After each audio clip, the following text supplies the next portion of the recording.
Situresp consiste à mesurer la respiration basale du sol sur le terrain. Donc on va construire des micro-cuvettes où on aura un indicateur coloré qui va changer de couleur en fonction du pH du sol.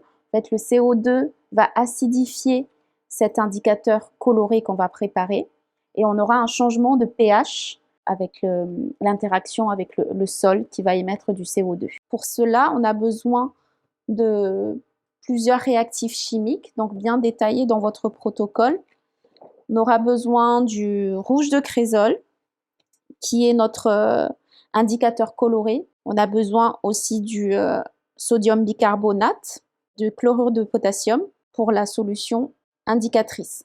Ensuite, cette solution indicatrice qui est liquide, on va devoir la gélifier parce qu'on ne peut pas venir sur le terrain avec quelque chose de liquide.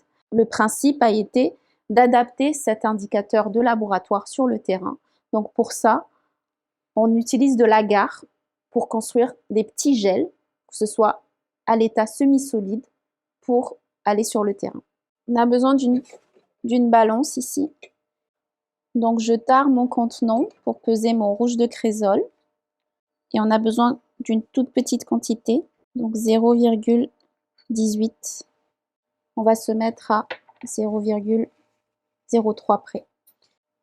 On va mettre ça de côté. On a ensuite besoin de peser le KCl. Donc on a besoin de 16,77 grammes. Donc ça peut prendre un petit peu de temps si vous n'avez pas l'habitude de peser. Je me sers de 2 spatules, c'est bon. Donc 16,77. Puis après, on a besoin de 0,3 g de NaHCO3.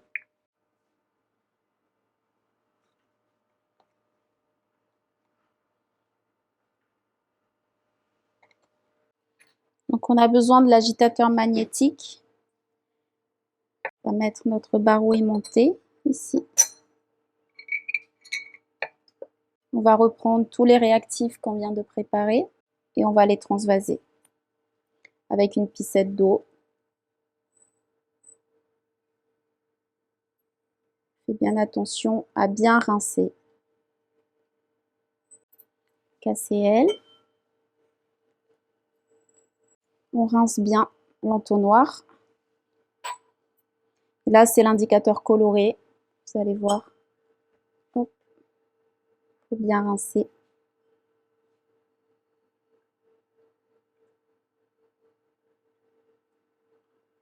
Une fois qu'on a tout mis, on met l'eau distillée et on lance l'agitation.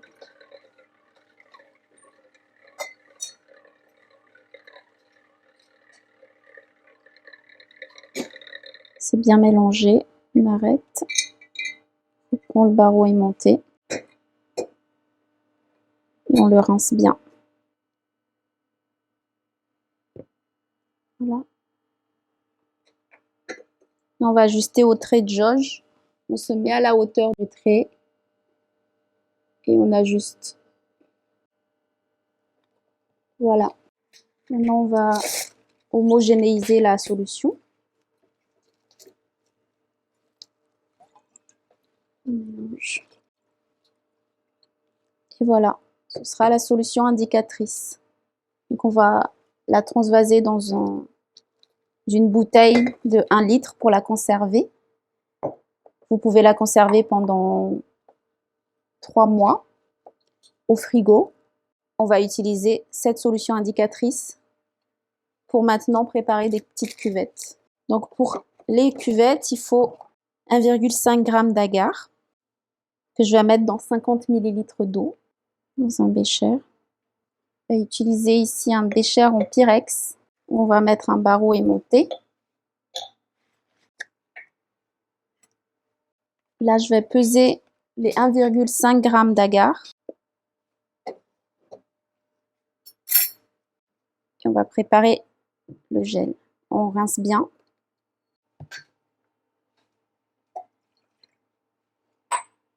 Et on agite tout en chauffant. Ce qui est important, c'est la température d'ébullition de l'agar.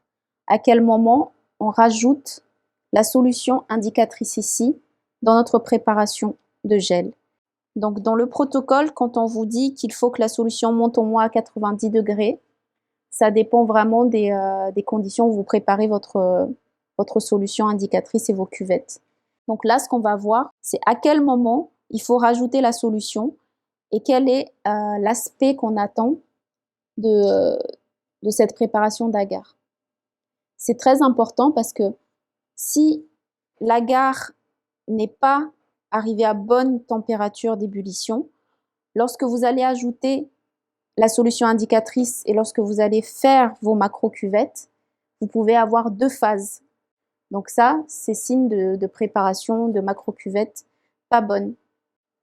Alors vous commencez à avoir des bulles au fond du bécher et c'est cet aspect-là, quand l'agar fait des bulles et que ça remonte à la surface, qu'on peut rajouter la solution indicatrice.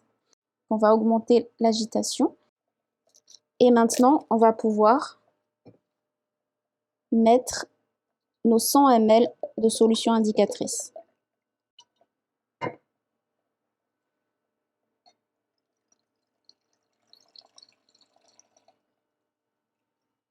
On va diminuer la température à 60 degrés pour couler nos cuves.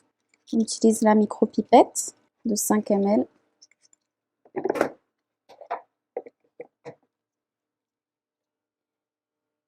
On va pipeter, se met bien droit et on aspire. Maintenant, on se met au fond et on remonte tout doucement pour éviter les bulles. Vous voyez, hop. La même chose.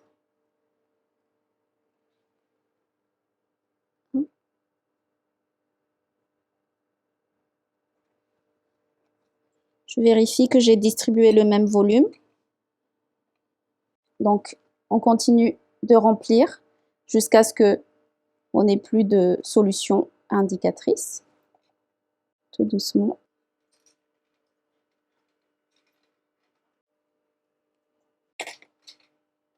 Voilà. Donc, on va laisser ces cuvettes pendant 1 heure à l'air libre.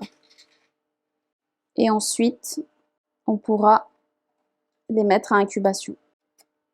Voilà. Ça s'est bien gélifié grâce à l'agar. Et maintenant, on va les mettre à incubation pendant 5 jours. Donc, il faut préparer au moins 5 jours avant de partir sur le terrain. On va se mettre dans un environnement dépourvu de CO2. C'est le soda lime qui est pareil que le NaOH qui va capter le CO2. Donc, on va remplir notre dessiccateur d'un fond de soda lime. Vous allez directement le voir si ça s'est rempli d'humidité ou pas. Si ça devient jaune et que c'est humide, ça veut dire qu'il faudra le changer. Donc, je mouille un petit sopalin comme ça, avec de l'eau. Je mets ça dans un bécher pour pas mouiller mon soda lime.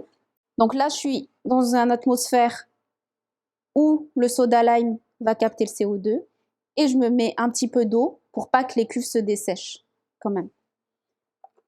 Donc maintenant, on va mettre les cuves de cette manière, toujours en faisant attention à pas trop rayer les faces lisses. Voilà. Comme ça. Ou autre moyen, si vous avez un élastique, vous mettez tous vos cuves et vous avez juste à les mettre dedans. Je vais les mettre comme ça. Voilà. Et là, je ferme bien. Et ça y est, ça va être incubé pendant au moins 4 jours. On va avoir une variation de couleur. Vous verrez qu'on part de cette couleur-là et ça va être de plus en plus violet. Je vais mettre un papier alu parce qu'il faut aussi que lors de l'incubation, il soit à l'abri de la lumière.